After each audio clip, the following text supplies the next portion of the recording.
A graça e a paz, querido irmão, seja bem-vindo a mais um vídeo. Hoje eu quero compartilhar uma palavra com vocês. E o tema dessa palavra é: você é fruto dos seus pensamentos, governando a mente para uma vida poderosa. Amém? Uma vida poderosa, ela não depende apenas de habilidades, mas ela depende principalmente da sua mentalidade. Muitos acreditam que o sucesso vem das conexões ou estudos. A verdade é que você pode ser habilidoso, mas se não souber lidar com os seus pensamentos, não viverá o propósito de Deus. Então a sede de toda a vida está dentro dos seus pensamentos. Amém? Lá em Provérbios 23:7 diz: como o homem imagina em sua alma, assim ele é. Então, se você se imagina pobre, a pobreza se instala. Se você se imagina fracassado, sua liderança não rompe. Se você se imagina derrotado, as lutas sempre prevalecem contra você. Você é construído segundo os pensamentos que entraram dentro de você. E nós somos moldados aí com pensamentos. Muitas vezes pensamentos de condenação. No passado, muitas vezes, a maioria das pessoas acabam ouvindo de familiares que você não presta, que você não faz nada certo, tudo que você faz dá errado. E essa mentalidade acaba ficando dentro de nós e nós acabamos muitas vezes carregando essa mentalidade pela vida toda. E essa mentalidade de fracasso, de não poder, de não dar certo, ela prevalece. E a pessoa acaba não rompendo de acordo com o que Deus deseja. Outra coisa muito perigosa para a nossa vida é ter uma mente passiva. Imagina uma mosca. A mosca é um inimigo. A mosca ela só pousa onde não sente ameaça. Da mesma forma, o diabo procura uma mente passiva, uma mente fria, para depositar os seus pensamentos. Se você é uma ameaça para o inferno, o mal não consegue se alojar dentro de você. Então, o diabo não aparece com chifres para te assustar, mas ele coloca um pensamento sutil que se consolida dentro de você. Imagina o fogão aí com uma chapa quente e uma chapa fria. E as moscas? Esse fogão seriam, né, as pessoas. A chapa quente é a pessoa, né, com uma mente que não é passiva. E aqui a chapa fria, uma mente passiva. A mosca aqui representando o inimigo, o diabo. O que é que acontece? Na mente que está fervente, essa mente que é cheia do espírito, ela ameaça o inimigo e o inimigo não se instala nela. E já aqui nessa outra, a mente passiva, uma mente vazia. Tem até aquele ditado, né? Que mente vazia, oficina do diabo. O que que acontece? O inimigo se aloja dentro dela e começa a colocar pensamentos de derrota na vida. Existe uma síndrome conhecida como síndrome do elefante. E nessa síndrome do elefante, o elefante ele fica preso por uma memória. Da mesma forma que ele fica preso pela memória, nós ficamos também. Então imagina aí o elefante, filhote. O filhote de elefante ele nasce livre, mas ele é preso com correntes pesadas, ainda pequeno. E ele aprende durante os anos que ele não consegue fugir, faça o que ele fizer. Quando ele chega à idade adulta, o que que acontece? Ele passa a viver uma fase de ilusão. Os seus donos, vamos dizer assim, não precisam mais colocar uma corrente pesada nos pés dele. Coloca uma cordinha, uma corrente fininha, porque o adulto agora, ele tem uma força para romper as correntes que foram colocadas, mas em sua mente ele permanece algemado pela memória do fracasso e ele nem tenta sair daquele local, porque na memória dele ele está preso. Isso nós podemos aplicar à nossa vida espiritual também. Cristo já te libertou. Lá em Colossenses 1,13 diz assim: o qual nos tirou do poder das trevas e nos transportou para o reino do Filho amado. Amém? Então, isso é o que diz a palavra do Senhor. Então, o inimigo, ele tenta te convencer que você ainda é escravo do seu passado, escravo do pecado, escravo do medo, cheio de traumas ou histórico familiar. Mas a verdade é que Cristo já te libertou. Amém? Nunca se esqueça disso. A mentalidade de escravo é uma mentalidade perigosíssima. Pensa comigo, o povo de Israel, que foi liberto do Egito. Eles levaram 40 anos para atravessarem o deserto para chegarem a Canaã, numa viagem estimada em 40 dias. Tudo isso aconteceu por causa da mentalidade de escravo que eles carregavam. Então Deus tirou o povo do Egito, mas o Egito, a mentalidade não saiu do povo. Eles ainda viviam pensando nos costumes ali do Egito, pensando nas cebolas, nos condimentos. Então, eles não renovaram a mente e acabaram morrendo no deserto. Todos os que saíram do Egito pereceram no deserto. Nenhum deles entrou em Canaã. Somente quando o último morreu, que aí sim eles conseguiram, a próxima geração conseguiu entrar. Por quê? Porque essa nova geração não viveu dentro da escravidão, não tinha na sua memória a vivência da escravidão, mas tinham a promessa de entrar na terra prometida. E assim eles conseguiram entrar, justamente por estarem livres da mentalidade de escravo. Então, se você não governa os seus pensamentos, seus próximos 40 anos serão uma repetição dos seus medos atuais. Então, isso que acontece na nossa vida.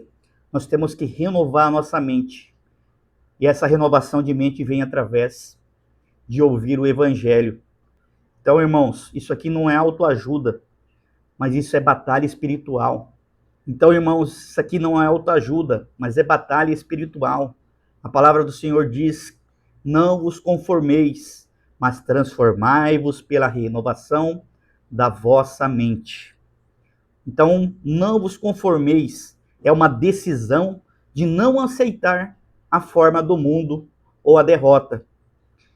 E a parte aqui que fala transformai-vos é a metamorfose gerada pela substituição de pensamentos velhos pelo pensamento de Deus. Então, a única maneira de lidar com você mesmo, seus conflitos, medos e identidade, é aprendendo a governar seus pensamentos. Vou falar alguns princípios aqui. O primeiro princípio eu intitulei: seja o porteiro da sua mente. Lá em Provérbios 4, versículo 23, diz assim: vigiai sempre os seus pensamentos, pois deles dependem a sua vida. Então, assim como um porteiro não deixa um ladrão entrar dentro do prédio, você deve barrar também os pensamentos intrusos na portaria da sua mente. Pensamentos de morte, sentimentos de inferioridade, medo do fracasso, memórias de derrota. Não deixe entrar. Não dialogue com o ladrão, não converse com o ladrão, mas expulse ele imediatamente. O segundo princípio é: você define a realidade. Nós temos na Bíblia o relato dos 12 espias. Foram enviados aí 12 espias para olhar a terra prometida que eles iriam tomar. A maioria dos espias, 10 deles, manteram o foco nos gigantes, nas cidades fortificadas que existiam naquele local. Manteram o foco no problema. E trouxeram um relatório de medo, de impossibilidade. Qual foi o resultado? Eles contaminaram uma nação inteira com terror, com medo. Porém, dois dois espias, Josué e Caleb, eles manteram o foco, viram os inimigos, mas viram Deus acima deles. Viram que Deus era maior do que qualquer coisa.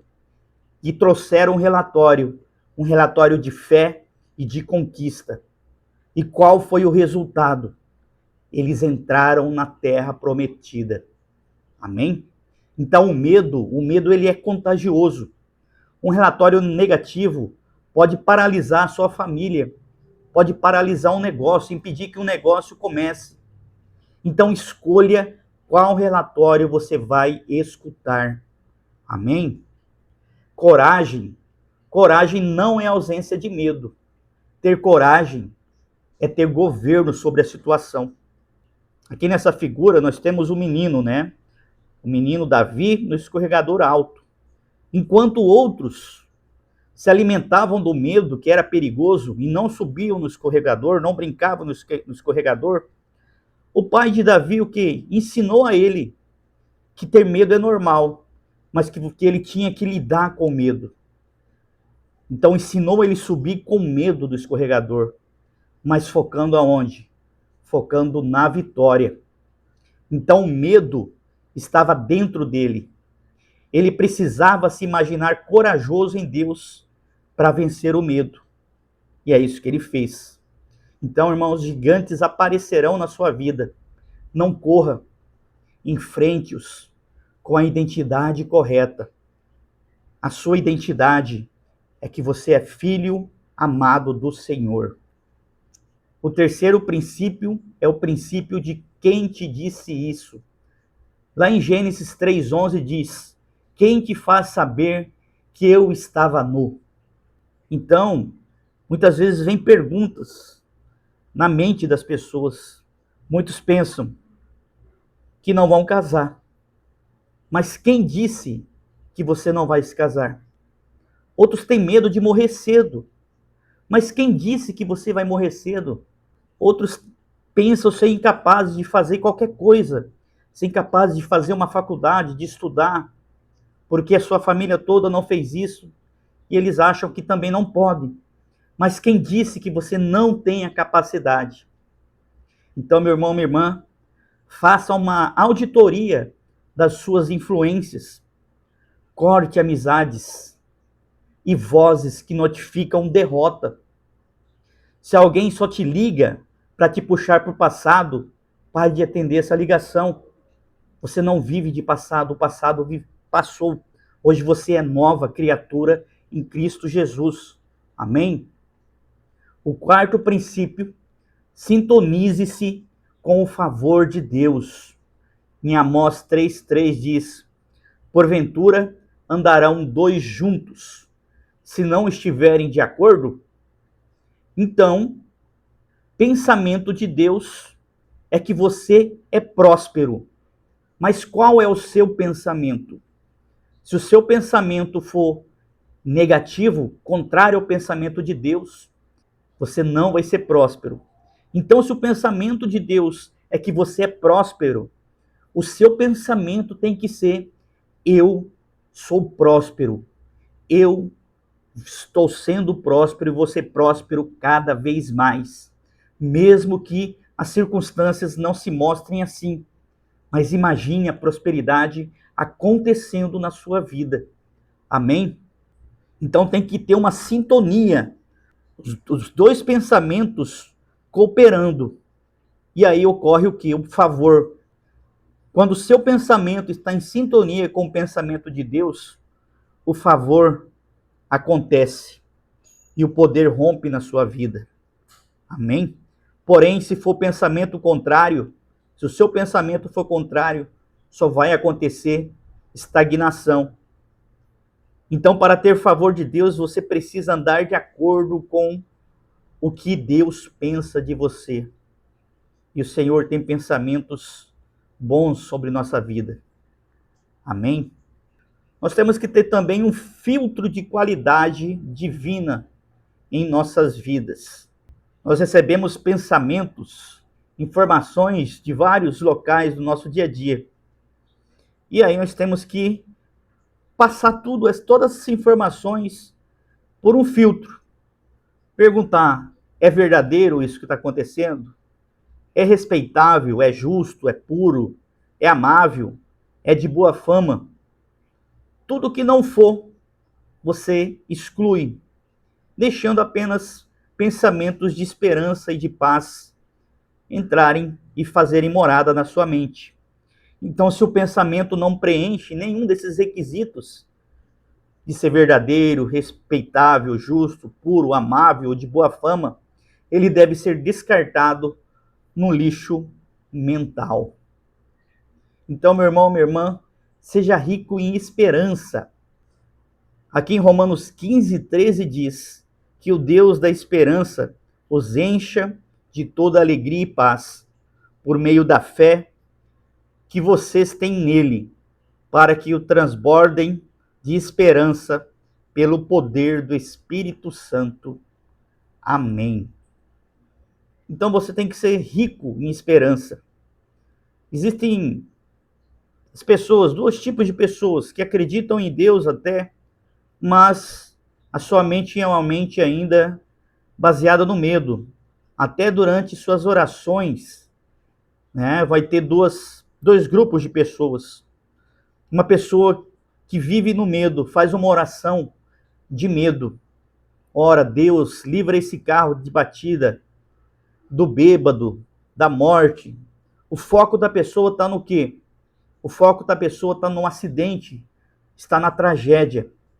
Já a oração da fé, ela é diferente. Ela diz, a pessoa diz, sou rico em boas expectativas.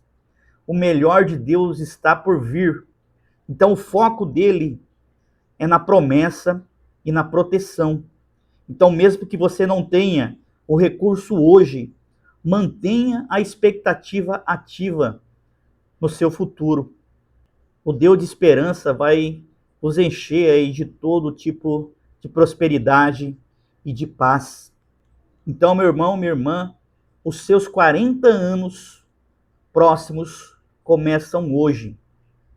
Você é resultado do que pensou no seu passado.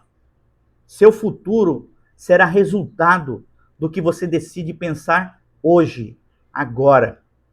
Em Jeremias 29:11 diz, porque eu bem sei os pensamentos que tenho a vosso respeito, pensamentos de paz e não de mal, para vos dar o fim que desejais. Amém. Então, irmãos, não morram no deserto. Assumam a identidade de filho, de príncipe e herdeiro. E mude a história da sua vida. Mude a sua mente. Vamos ficando por aqui. Espero que essa palavra tenha falado no seu coração. Não se esqueça de comentar, de colocar o que você achou dessa palavra, se ela falou contigo. Não se esqueça de deixar seu like. Se não é inscrito ainda no canal, se inscreve e compartilhe essa palavra com seus amigos e parentes. Vamos ficando por aqui. Fiquem todos com Deus e até o próximo vídeo. Tchau, tchau.